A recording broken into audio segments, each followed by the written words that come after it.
Hey guys, Jason here with Spectrum Labs. I had an amazing conversation with Rod Kight. He's an attorney based out of Asheville, North Carolina. We talked about a whole bunch of things that I think you'll get a really good value out of. We start off with Rod's personal journey into cannabis, how he got into the industry, talk about the proposed regulations by the USDA and by the government. He shares some insights into some deals that have gone sour and some really basic and simple things that you can do to prevent these issues from coming up. And we talk about THC testing, some suggestions that Rod has about how that can be better, and just some really good insights and tools that you can use if you're considering getting into the hemp space or if you're already in the hemp and cannabis space and want to create a better business. So please watch or listen and enjoy. And here is Rod Kight. Rod, thank you so much for joining us on the hemp startup journey. You're a busy man nowadays. You just got recently an award for best law firm in the United States. You were part of that list. Yeah, it was nice to be part of that list. U.S. News and best law firms or best lawyers is a group as well. So happy to be part of that list. Yeah, and I know I see you traveling the world. It seems like just speaking at different panels, and you're highly sought after, which is really cool. Especially having you in our backyard. But then I think also just all the value that you add to the hemp and the cannabis community. So yeah, well, thanks. I appreciate that. And it's nice to have you in the backyard. Asheville is a great place, and even though it's a prohibition state with respect to marijuana, Asheville itself is very progressive, and with respect to hemp, it certainly is one of the epicenters in the country. Yeah, which hopefully we can talk about that in a little bit. Yeah. So just taking us to the beginning, wherever you want to start. I'm always interested in how people got into the cannabis space.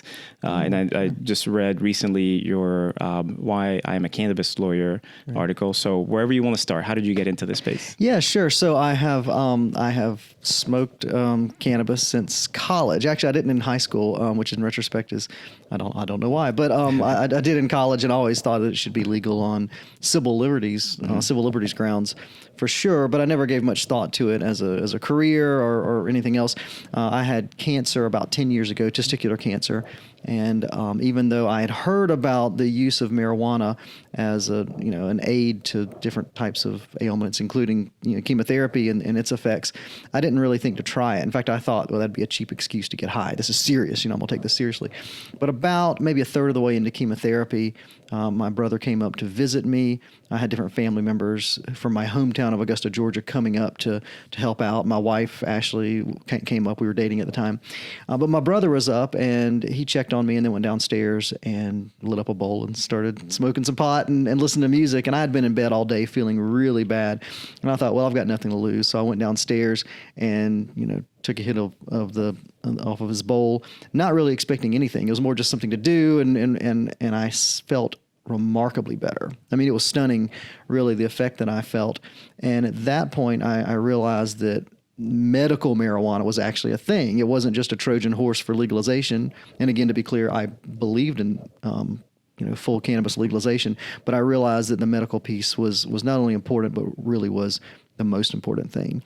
And at that point, I decided that I needed to become involved in some way professionally. I'm not a criminal defense lawyer. I haven't done that in almost 20 years. And with cannabis being legalized, I felt like that was, fortunately, an area of law that is slowly going away. I'm a business lawyer, and I figured I wanted to get involved in the business of cannabis.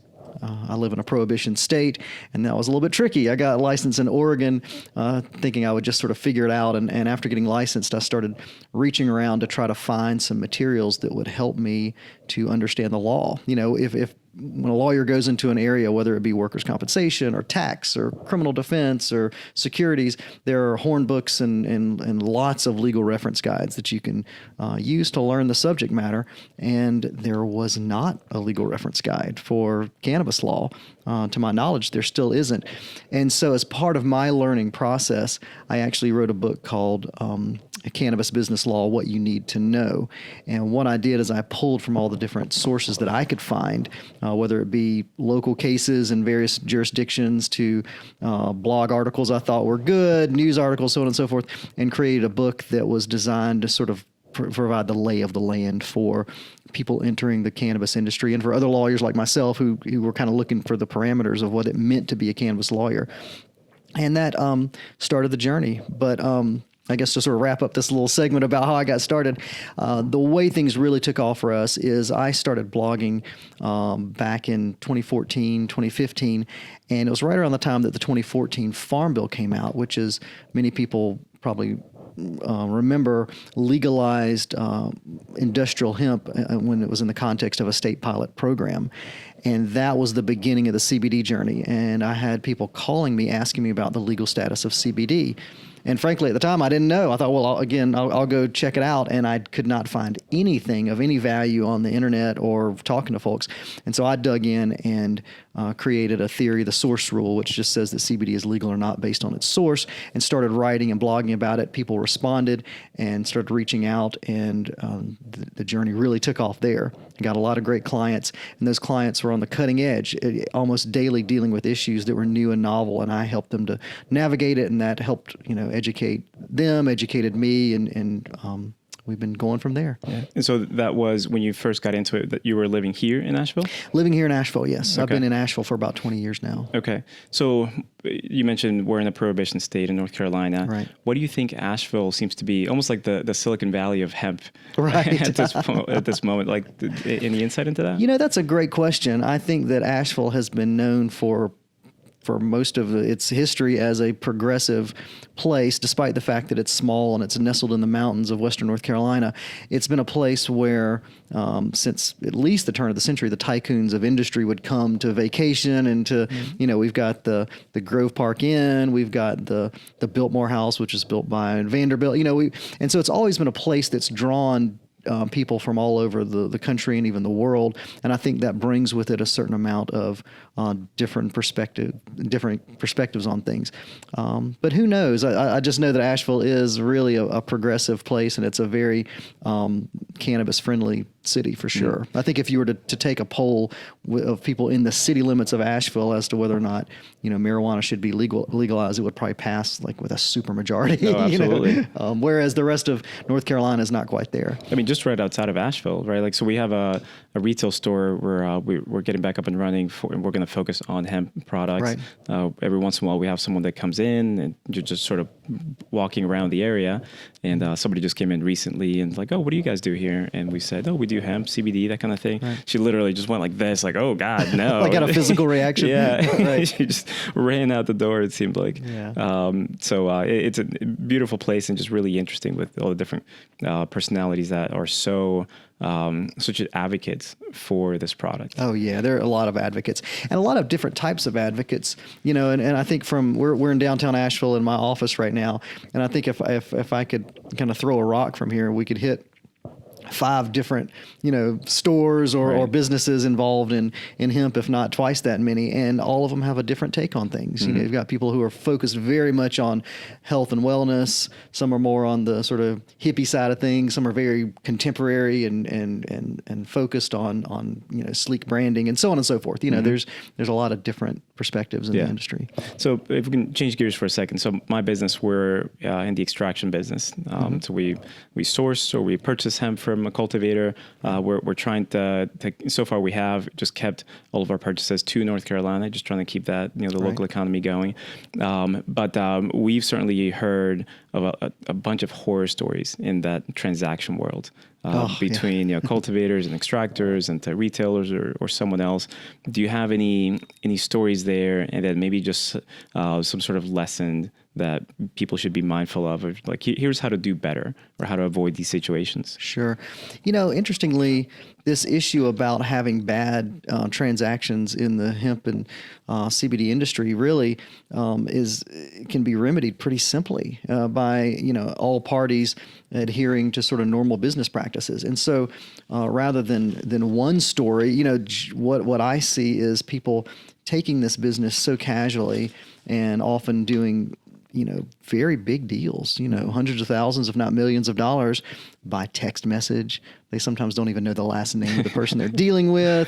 They don't do their typical vetting. If someone sends them a COA, a certificate of analysis, setting forth the cannabinoid and terpene ratios and percentages in a particular plant, they don't look at it closely to see if it's been, altered in any way, which unfortunately is a big problem we're seeing. Yeah. And so what I recommend to people is pretend like you're engaging in some other normal, business transaction, whether it be, buying a car, buying a house, buying some equipment, go and meet the person or at least talk to them on the phone and get all of their information, any documents you receive, vet them, and then key and crucial pieces to have a good contract. And I'm not just saying that because I'm a lawyer and it serves my interest, but truly, I've had clients that come to me and they've been defrauded, or at least gotten something that they didn't think that they had bargained for. And they say, well, what can we do? And a lot of times the answer is not a whole lot, and whereas if we had a contract that specified all the details and the terms, it's often pretty easy to say that, you have all of these available options. Right. Do you think that because right now this industry is really a free market, right? I mean, people are coming and going just, on a daily basis it seems like the hundreds. And with what you just said, does that make it a benefit because people are coming in so quickly that they're sort of foregoing all of the agreements and contracts of maybe a more established business industry? Like, does that in some way help the hemp industry because things are moving quickly and just, you iterate and kind of things happen rapidly? Yeah, well, I think we're definitely in a period of rapid innovation, and that's exciting. And there's this sense that you don't want to be left behind, and it permeates every sector. I think that it's a joke among lawyers in the hemp industry that will say, all of our clients need that contract yesterday. Every one of them, every single contract is urgent, urgent. Can you do it this afternoon? And whereas in, it's normal in business for everything to move quickly, but there's usually a pace associated with it. And so, I think it's normal and natural that in this growth period and innovation period that people would feel the need to stay on top of things. And sometimes though, that means that people do forego these normal types of activities and vetting and so on and so forth that they would do if it was any other type of industry. And I think that the industry, sometimes it's good to take a step back, take a breath and say, do I really need to forego a contract in order to get this deal done today? Or can we wait 2 days while we hammer out the terms? And usually it's the latter. You can't wait those 2 days. Sure. Yeah. Sometimes slower is faster, right? Because you don't have to. I love that. That's great. Yeah.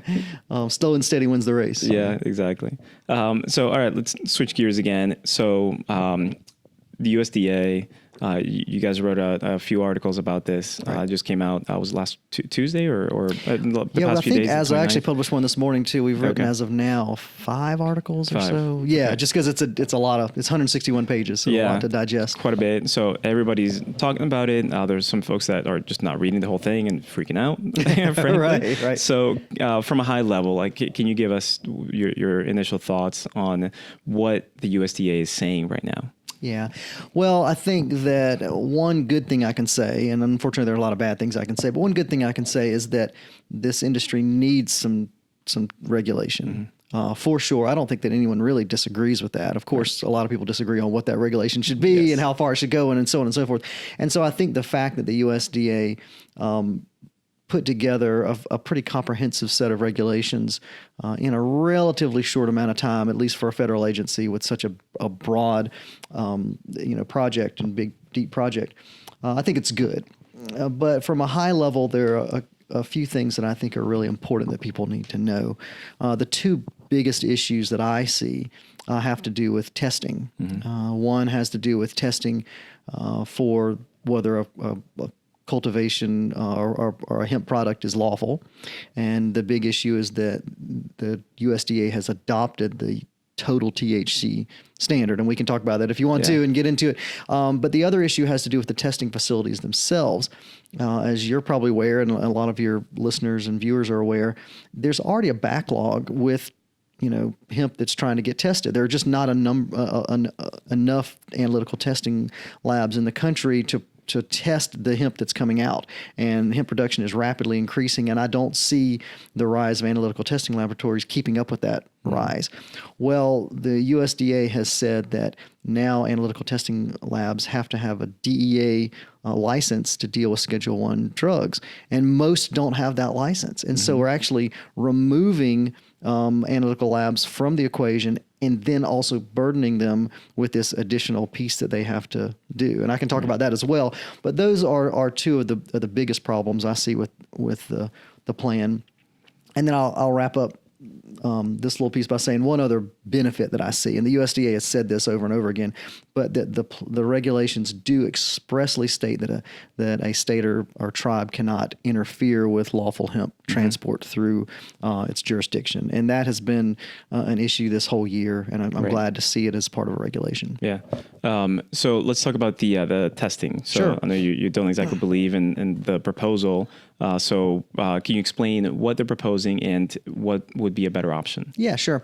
So the USDA plan, to be very clear, regulates production of hemp, and it even defines production to essentially mean growing or cultivating hemp. Mm-hmm.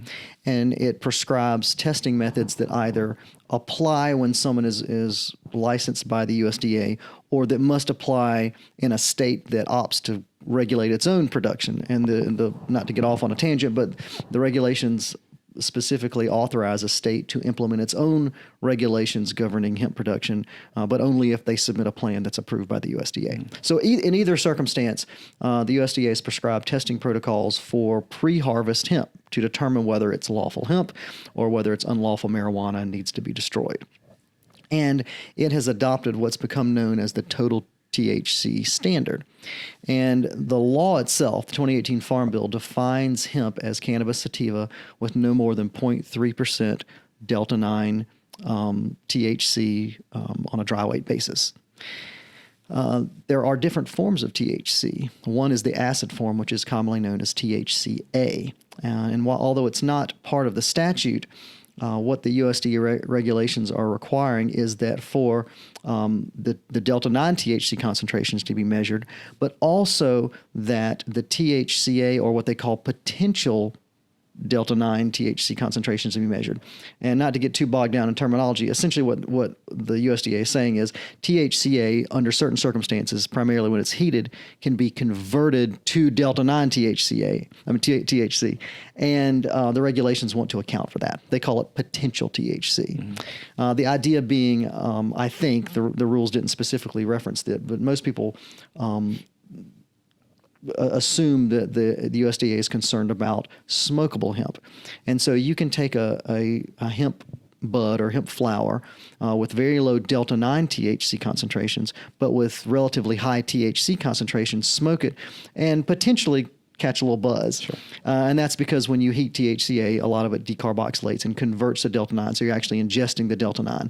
And so this is very problematic for a number of reasons. One thing is that the USDA did not have to prescribe this type of a standard. The statute clearly did not require it. The second thing is it's going to be difficult for the industry. There are a lot of hemp genetics out there, but most of them cannot comply with this total THC standard. And so a lot of hemp genetics that have been developed over the years are potentially going to go away. And then what I hear from a lot of my clients that are growers are that in order to have high CBD concentrations, which is what, of course, a lot of hemp is being grown for right now, you have to, THCA concentrations are necessarily higher than what would pass muster under a total THC standard. Mm-hmm. So that's a little bit of a nutshell. I'm going to have to go into it a little more detail, but it's a fairly technical issue, but it's a very, very important issue. Yeah. So what would you have done otherwise? Like, what would be a better option for because the government wants to know that you're not as a CBD cultivator or maybe extractor, you're not putting out hot product or product right. that has a lot of THC. So what would be a better option? Yeah, to me, is just to measure the Delta-9 in the plant, just to follow the statute. And, what I, for the past almost year, have been hammering is that there are two testing protocols that can be used, and the one that should be used is one called HPLC, which stands for High Performance Liquid Chromatography, in contrast to something that's known as, or a standard that's protocol that's called GC, which is gas chromatography. And the reason is this: high performance liquid chromatography, in a nutshell, tests the actual constituent components of the plant. It doesn't modify the molecules in any way, and therefore I believe it's the most appropriate technique. Gas chromatography is widely used. In fact, most state crime labs use gas chromatography, but the problem with it is it heats up a sample which decarboxylates. In other words, transforms the THCA molecule into Delta-9. And so it actually converts a lawful compound into an unlawful compound. And that's not exactly right. It just means that it actually creates the very molecule it's measuring, is maybe a better way of saying that. And so I've always said that gas chromatography is inappropriate for use with the hemp industry. To the USDA's credit, it actually said gas chromatography or HPLC can be used, but if you use HPLC, you have to account for this potential THC by adding in the THCA concentrations multiplied by 0.877, which has to do with the molecular weight of THCA and what is potentially converted to delta-9 when heated. So that's a long way of saying I think that HPLC should be the testing protocol, but I do not think that we need to account for potential THC because the statute doesn't say we need to account for it. Mm-hmm. Yeah, and coincidentally enough, we have an HPLC machine at our lab, and so we test. Really? So we want to put out a quality product, so we test our products often. So we've helped out a few local folks with it, and so we're looking into what that would take to become certified with the FDA. But I mean, anything with the government takes a lot of time and money. Well, I'm glad that you brought that up because the other big issue is the thing where you're required to have a DEA license now to do analytical testing for, and the idea, it makes sense on its face. And the USDA says, well, since analytical labs will almost by definition occasionally be handling what amounts to marijuana, in other words, cannabis that's exceeds 0.3% delta-9 THC, well, then it must have a Schedule 1 DEA license to handle these products. That seems to make sense, but it has some problems. One is that getting the license can be onerous. It can take time. Frankly, based on its history with cannabis, I don't see any reason why the DEA is going to move along expeditiously. It has every reason to drag its feet on these things. And plus, the USDA has provisions for, destroying a non-compliant hemp crop. I don't see any reason why it couldn't have implemented similar provisions to a lab for, how to deal with a hot and destroy a hot test sample. Getting the DEA involved I don't understand that at all. Was not necessary. But to your point, if you're going to be testing, you'll at least under the current version of the rule, you'll need to get a DEA license. Right. And so you alluded to this before. So there are many labs in the country. I don't even know how many, but it seems like every day we hear about a new one. Right. But and we've used a lot of different labs, even the ones that promise that they'll turn it around in 2 days or whatnot. I mean, we just waited for one for a week and a half. Right. And they're one of the ones that we actually paid extra and were promised that we would have a 2-day delivery. So to funnel all this into a smaller number of labs, registered and have to go through all this compliance, like it seems like that could put a halt to the industry. Oh, I think it could bring it to a grinding halt. Absolutely. It's like taking a super highway and, with 8 lanes and suddenly, that's already packed and then dropping it down to 1 or 2 lanes, with more production, more cars coming on the road. It's just, I don't see how this is sustainable, really. Yeah, unfortunately. So we'll see what happens. Do you see a lot of folks getting ready to provide comments into the proposed regulations? I do. So that's a good, the rule, it has a 60-day comment period. Not to get into administrative detail too much, but when agencies issue rules, they have certain procedures that they have to go by and follow for the rules to be proper and approved and enforceable. The USDA sort of did a little bit of a reverse. It appears to be lawful, but where it actually released the rule prior to getting comments. And I think that had to do with this need and desire to get some regulations out there. And so the rule is out there and it's effective, but the USDA is taking comments through December 30th, 2019 on the rule. And I encourage anyone who has any thoughts or about the rule to issue comments because they can be important. And to your question, pretty much everyone that I've spoken with that has a meaningful part in the industry is planning on making comments. I know that my law firm is planning on making comments. A lot of my clients are planning on making comments. A lot of the nonprofit groups that work in this industry are planning on making comments and so on and so forth. Yeah, okay. Let's see. And then, so smokable flower, that's something that's been really important for North Carolina specifically over the past few months. So what can you give us an update on where the state is with that, what we should be looking towards? So North Carolina has a bill, SB 315, it's a farm bill, and it includes within it hemp provisions. And North Carolina needs new hemp provisions desperately. We have our original 2014 pilot program provisions that are pretty scant, and the regulations are pretty scant, and they're always meant to be temporary. So it's time for North Carolina to have a new hemp provisions, and by and large, the hemp provisions in the new bill are pretty good.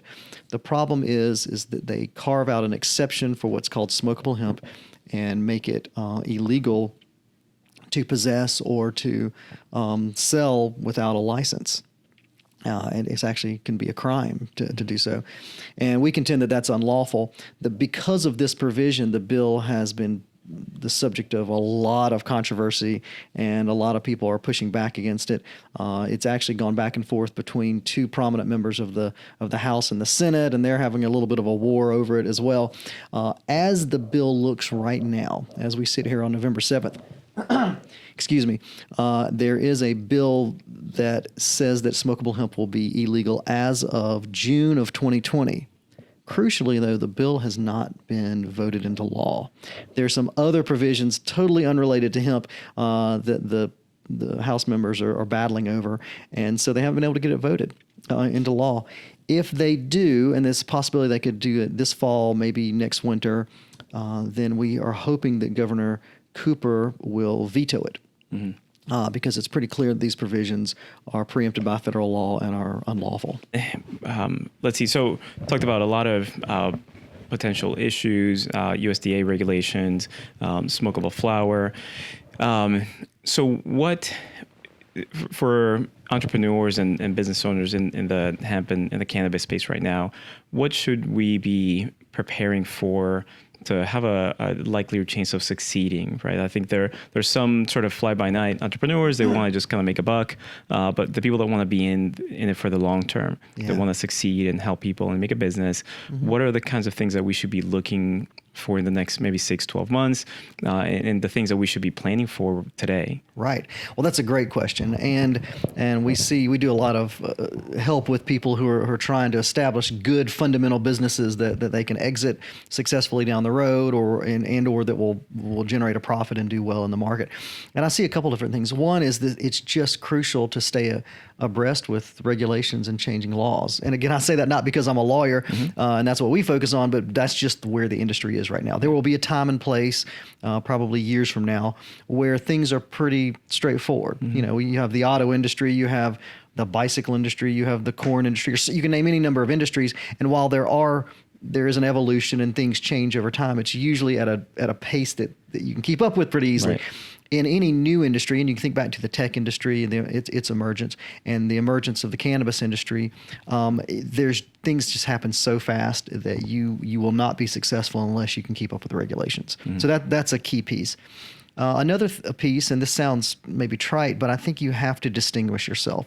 It used to be, when I first started representing clients in the space, that anyone who was slinging CBD was probably going to do pretty well, but nowadays that's not the case. And whether you distinguish yourself by the quality of your product and or your snappy branding, or by some unique and innovative process, or whatever it may be, that needs to be the focus. Just saying, hey, I think I'm going to just enter the fray and sell hemp products is probably not quite good enough these days. Probably even just a couple of years ago, if you just said, hey, I have CBD, you would have had droves of people right, coming towards you. But today, that's very different. That's very different. And I don't mean to even focus on just the retail side of things. I'm talking, whether it be the extraction or processing or manufacturing, you really have to show some value when in order to succeed. And then I guess the other piece I would say is, and this kind of goes back to your earlier question about transactions and how to make them more, go better, is that you really need to have a proper business format. And that means, incorporating it or organizing it properly, putting in officers and directors and employees who are skilled at what they do and who are getting educated, taking care of the finances and the taxes and all these mundane things. Everyone wants to think about the next cool thing in hemp and CBD and cannabis, and that's all great. But you you got to take care of the standard business stuff. And unfortunately, I see a lot of clients that they're moving so quickly that they just say, "Oh, I'll deal with that later. I'll deal with that later," and that can come back to bite you. Yeah. Sometimes I try to remind myself and my coworkers that while we're in a really interesting and just really exciting industry, we should, in a way, try to make it for ourselves boring. In the sense that it's like we're just doing things just daily, and just things are working, and we have systems, but it's hard. The pull is there. And it's like, oh, look at this new product and this new person, and look at these guys and what they're doing. Right. And so that pull to just go and faster and just forego agreements and contracts and just sort of like you're saying the sort of foundational business practices. Right. It's hard to adhere to those. It is sometimes because you want to deal with the new cool stuff that's going on, which is good, and you should deal with that. But that it's good to have in an organization people who have their different roles. Maybe you do have the chief innovative officer, but not everyone can be the chief innovative officer. You need the chief financial officer and the operations person who deal with these fundamental things. Mm-hmm. Have you seen? You have a really good perspective on this industry. Do you see any companies that have really stood out to you that you're like, oh, like they're doing something really interesting? Yeah, but I'm not going to say any just because I don't want to upset anybody or play favorites. But yeah, I think there are a lot of really innovative companies. So maybe I can think of some things that I think that they're doing. I've got a lot of companies that do well with branding, but that's a tough space to be in. Mm-hmm. Branding's been around for 100 plus years. And so to distinguish yourself in branding is really tough. What I think that I like and think is important is sort of the behind the scenes structures and systems that people are able to put into place to streamline things, to drive costs down, to help bolster the supply chain. And maybe that's something that I'll spend 30 seconds on is the supply chain. Mm-hmm. So I have a lot of clients that are beginning to enter the world at large, whether it be markets that encompass much of the United States or even international markets, and they're dealing with multinational publicly traded companies that want to work with them in some capacity, and it's always exciting. But again, to get to the fundamentals and the mundane, you have to bolster your supply, and whether that means your supply of actual hemp, or that's in the field and getting your farms and farmers together, or whether that means your supply of cannabinoids and how they're produced, or whether it's just how much of a product you can reasonably manufacture if the sales go like this. All of those things need to be put in place, and I think it's really important to focus on those. So to switch gears again here, you wrote an article. I'm not sure if this was a recent one, but you were talking about being an attorney, being an advocate. And I thought that was a really interesting sort of, I don't know, maybe dichotomy, depending which perspective you're looking at it from. Yeah. So, because you can say, well, if you're an advocate, well, maybe you have a bias towards progressing the industry, but maybe not towards your client possibly, but or the opposite. So, and you came to a really interesting conclusion. So, can you talk about that? Because I thought that was really cool perspective. Well, I appreciate you bringing that up. So, the issue is, can or should an attorney be in this industry be a cannabis activist or advocate, and the reason that came up for me is that several years ago, word got back to me that some lawyer at some sort of big law firm had told its client, well, you shouldn't deal with Kight because he's an advocate. And I struggled with that, and I thought, oh man, maybe I really need to be just sort of kind of more cut and dried. But I thought that's not what brought me to this place. And the more that I got involved in the industry, the more I realized I think it's not only important, but perhaps even necessary to be an advocate. And what I mean by that is an advocate for the industry at large, because we're at a place in the industry where, as we discussed earlier, things are emerging and evolving so rapidly that a lot of times there are issues that are presented in our firm weekly, if not daily, where there's not a clear black and white answer. Client wants to do X. Can client do X? And we look at regulations, we look at cases, and sometimes there's nothing that says the client can or can't, or a regulation or something that's there is so vague as it could be interpreted in different ways. And so as an advocate, I try to think, okay, certainly what's best for my client, whether, be forging ahead or maybe avoiding some disaster, but also what's best for the industry, because of the place we are right now, we can advise clients to adopt methods and strategies and protocols that become the standard practice in the industry. and often regulations will follow that. Sometimes standard practices are the result of regulations, but sometimes regulations are the result of standard practices.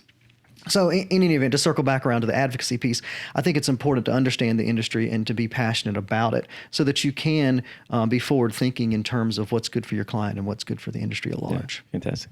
And then, so I think that's a good place to sort of start to taper off. Is there anything that you would like to leave listeners with, or if somebody's watching, whether a particular ask or just thought or maybe insight, but whatever you want to leave people with? Yeah, well, actually, just to sort of follow up on my last comment, I think that this industry, it's an exciting industry and things move quickly, but it's important to have a real understanding of what we're talking about. And by that, I mean the plant itself and its different components, and whether it be fiber, which is a really rapidly emerging industry in of itself, or cannabinoids or some combination of things. A lot of times lawyers and accountants and business folks get excited by the profitability that they see in this product, but without a good understanding of how the plant is grown, how extraction processes work, how our body processes these things, and or how fibers can be used specifically in certain industrial applications. I think you can get left behind pretty quickly. Yeah. So I would say, study the biology and the botany and the chemistry and the engineering components as well, even if it's just to have a sort of a general understanding. Yeah. Yeah. Some days I feel like just drinking out of a fire hose because there's just so much information and I know that feeling, really interesting and just amazing things. But then, so you just try to take it one day at a time and just learn a little bit here and there, and just, keep talking to smart folks like yourself and just trying to understand, have the best understanding that you can about the business that you're in. Yeah, absolutely. It's important. And if I could say maybe one more thing that just came to mind, that a lot of times I'll have clients that come in and they're really smart and they've got access to resources and they're motivated, and they present and they say, well, and they'll list 10 or 15 different opportunities. And they're like, we're doing this and we're doing this. And I can hardly even keep up writing down just the bullet points of what they're wanting to do. And what I've found a lot of times is that can be paralyzing. Right. This industry is like drinking from a fire hose. There's so much water coming at you, but you can't drink from a fire hose. You have to drink from a cup, or at least a slow running faucet. Right. And so it's important to find out what you're interested in and what what you're really good at and can succeed and move that forward. There's going to be an opportunity to expand that, but you've got to go forward on one or two things. You can't eat a buffet in one bite. Right. Yeah. So what I hear there is to focus. Yeah, like focus. Sure. What can you do well, or what can you be passionate about, or instead of trying to do everything. Right. I think part of that, for me, sometimes I hear about these giant companies, especially some of the cannabis companies from Canada or some of the West Coast companies, and they're doing the whole thing.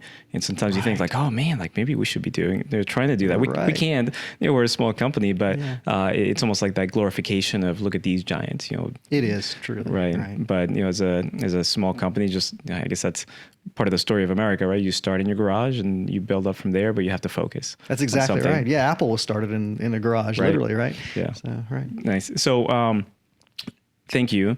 How can people get a hold of you, or where would you like to direct people to? Oh, thanks for asking. So we have a website, cannabusiness.law, or kightlaw.com. That's KIGHTLAW.com. My last name is spelled like night, but with a K instead of an N. And both of those will direct you to my website. I also encourage people to read and sign up for my blog.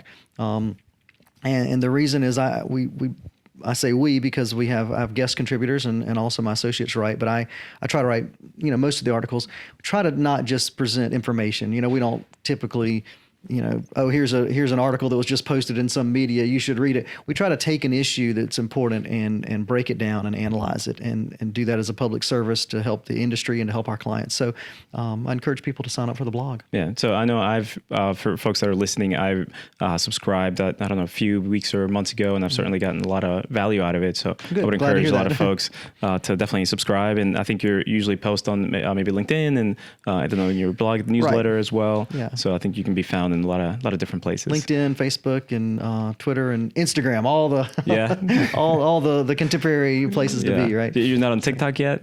Oh, I'm not. Snapchat. You're not on those. All my out. kids are on Snapchat. I need to get on it. Right. Awesome, Rod. Thank you so much. I really appreciate it. And then we'll put a couple of the links in the comments of the podcast. Great. And really appreciate your time. Yeah. Thanks for having me. Hey guys, and before you go, this is Jason from Spectrum Labs. Please be sure to visit us on the web at thespectrumlabs.com for any show notes and links discussed in the podcast. Also, remember to click the subscribe button wherever you may be listening from so you get notified when our next episode comes out. And tune in next show and have a fantastic day.